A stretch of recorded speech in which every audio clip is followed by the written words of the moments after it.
ایران سرزمین شیران، تخت شاهان، فرخنده نامت تا جاویدان.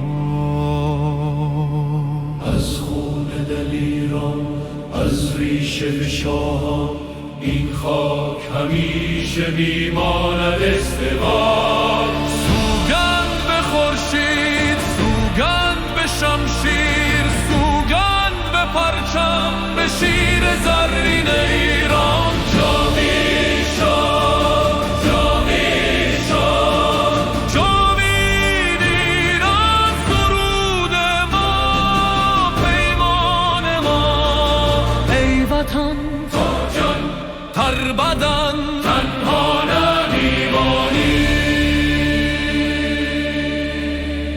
ایران ای نامت بلند، تا وقتی ما زنده هاییم، پرچمت فرو نمیافتد، خورشیدت غروب نمی کند، شیرت را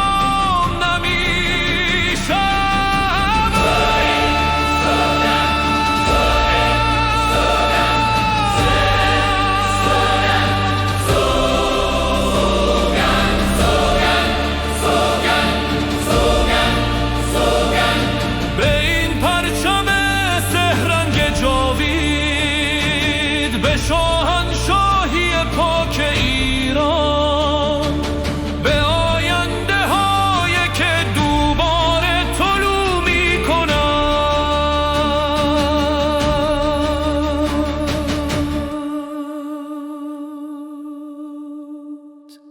ایران